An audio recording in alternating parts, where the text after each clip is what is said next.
businesses can grow at a much faster pace.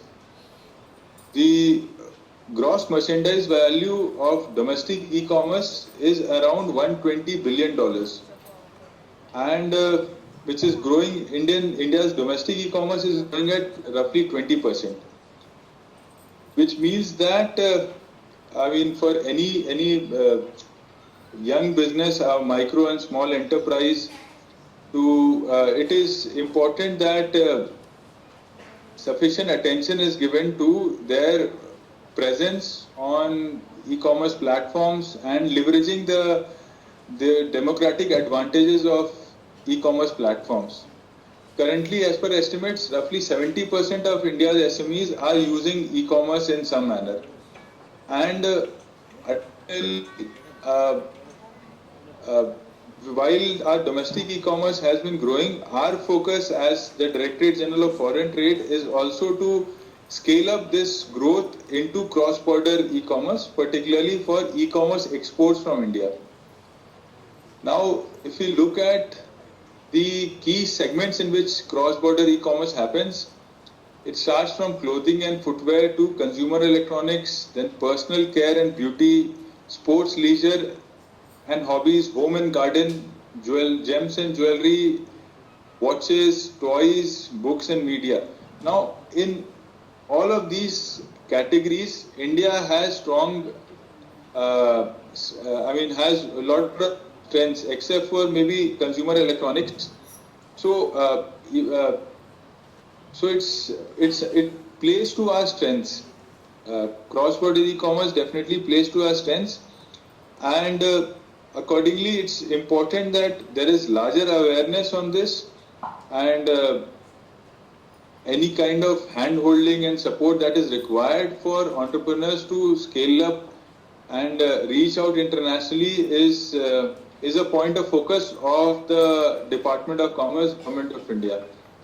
In this, the government proposes to provide specific support to e-commerce exporters through the export promotion mission, which is likely to be announced soon.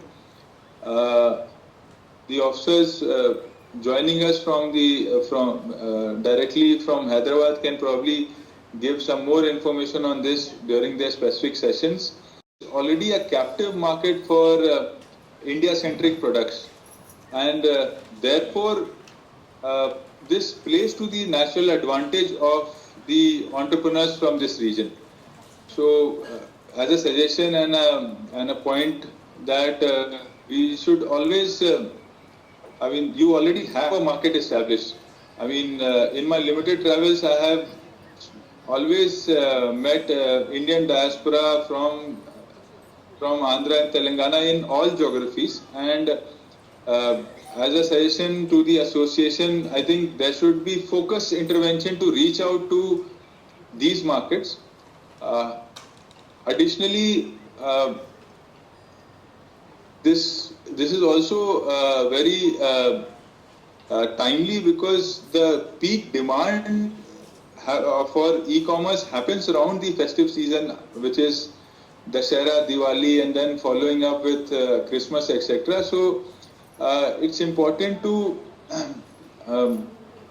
utilize these windows and leverage them to the advantage of the entrepreneurs at large. This directorate in general is geared and very motivated to facilitate exports through e-commerce, and accordingly any kind of workshops or hand-holding further to this specific meeting and workshop are welcome. We also would want to collaborate to create specific training programs for skill development, not just for the entrepreneur but also the skill set required to do e-commerce. And in that, any ideas, suggestions as part of the association or the entrepreneurs is welcome. These are my limited comments. I'll be happy to take up any further inputs or questions. Thank you everyone.